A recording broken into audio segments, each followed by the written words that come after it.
अगर आप एक कार एंथुसियास्ट हो तो आपको काफ़ी कठिनाइयों का सामना करना पड़ा होगा वीडियो के शुरू होते ही। बाकी मेरे 35 लॉयल सब्सक्राइबर्स ने तो उंगली तक नहीं हिलाई होगी। तो मैं उस चीज़ के बारे में बात करना शुरू करता हूँ जिस वजह से आपने इस वीडियो पे क्लिक किया है। Discontinued cars in India. India की कुछ ऐसी कार्स जो बहुत बढ़िया थी पर अफसोस अब हमारे बीच नहीं है। वीडियो को एंड तक देखना, आपके पास भी हो सकती है इनमें से एक कार। मेरा नाम है श्रेयस और स्वागत है आपका प्रोविल्स मीडिया में, जहां हम बात करते हैं गाड़ियों के बारे में, नई, पुरानी, सुंदर, भद्दी, शानदार और अजीबो गरीब। तो अब तक आपने सब्सक्राइब नहीं किया है तो कर लेना और कमेंट करना अपनी फेवरेट कार। तो वीडियो शुरू करते हैं। तो पहली कार है Baleno RS. Baleno RS first gen Baleno की एक हैचबैक वर्जन थी और नॉर्मल बलेनो की एक रेस एडिशन थी, जहां आपको इसमें 1 litre 3 cylinder turbo petrol engine मिलता था और ये कार पोलो टीएसआई की डायरेक्ट राइवल थी एंड उसी के आसपास पावर जनरेट करती थी 102 bhp के आसपास। पर बलेनो आरएस की कुछ खास सेल्स नहीं हो पाई, लोगों ने इसे कुछ खास पसंद नहीं किया, तो कंपनी ने भी सोचा कि इस कार को BS6 अपडेट नहीं देंगे और इस तरह से ये पावरफुल कार 2020 में कंपनी ने डिसकंटिन्यू कर दी। दूसरे नंबर पे है निसान सनी। सनी 2011 में इंडिया में लॉन्च हुई थी और ये लग्जरी टाइप सेडान थी निसान की और अच्छा खासा परफॉर्म भी कर रही थी इंडिया में। इसमें 2 इंजन ऑप्शंस मिलते थे, 1.5 लीटर 3 सिलेंडर डीजल इंजन और 1.5 लीटर पेट्रोल इंजन। पर इस कार की सेल्स भी बाद में काफी कम हो गई, जहां ये ब्रांड 2011 में 1500 के आसपास यूनिट्स बेचती थी एक महीने में, वो घट के 500 से भी कम हो गई थी 2020 में। और 2020 में सेफ्टी नॉर्म्स और एमिशन नॉर्म्स अपडेट हो चुके थे, तो कार ब्रांड्स अपनी कार्स भी अपडेट कर रहे थे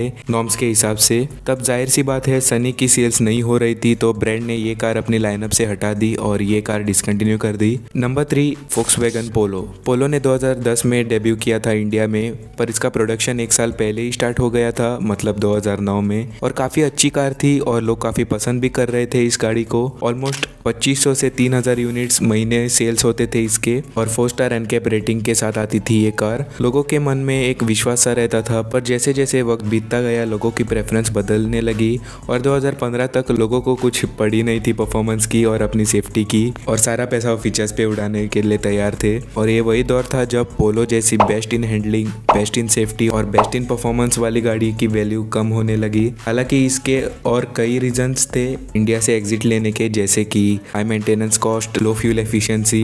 पर जैसे कि मैंने बताया लोगों की प्रेफरेंस बदल जाती है और इसकी धीरे धीरे सेल्स कम होती गई और फोक्सवैगन को इतने कम नंबर्स में इसकी प्रोडक्शन लाइन मेंटेन करने में मुश्किल आने लगी और फाइनली 12 साल के बाद 2022 में VW ने अपनी पोलो इंडियन मार्केट से पुल आउट करने की सोची। वीडियो में आगे बढ़ने से पहले गाइस मैं आप सबको थैंक यू कहना चाहूँगा।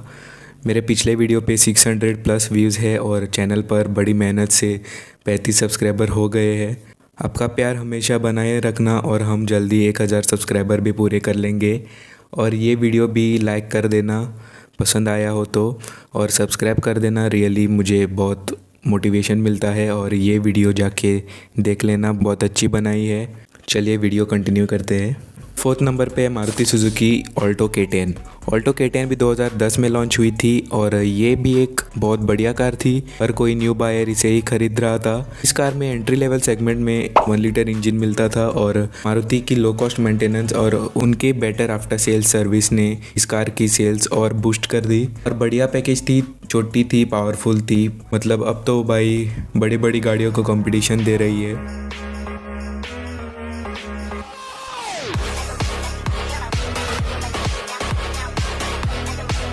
पर बाद में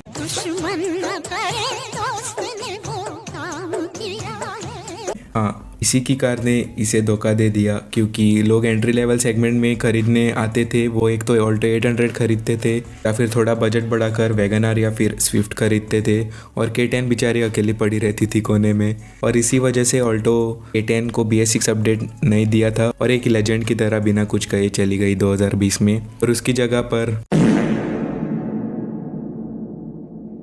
मैं कुछ नहीं कहूँगा, आप सब जानते हैं। पर 2022 में कंपनी ने क्या सोचा पता नहीं और ये टिफ़िन बॉक्स बना दिया। मुझे माफ़ कर देना अगर कोई इस ऑल्टो का फ़ैन हो तो, अब क्या कर सकते हैं, जो है वो है। आखिरी कार पर बढ़ने से पहले ये कुछ ऑनरेबल मेंशंस है।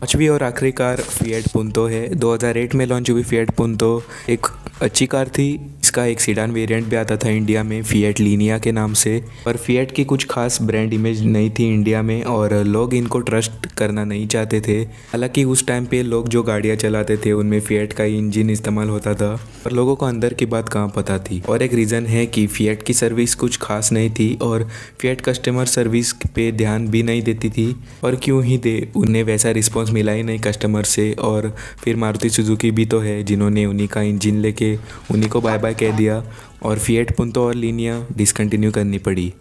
ये थी हमारी वीडियो और ये मेरी लिस्ट थी उन कार्स की जो इंडिया में डिसकंटिन्यू हो गई। बहुत बढ़िया कार्स होने के बावजूद उन्हें लोगों का कुछ खास प्यार नहीं मिल पाया और उन्हें फाइनली इंडिया से जाना पड़ा।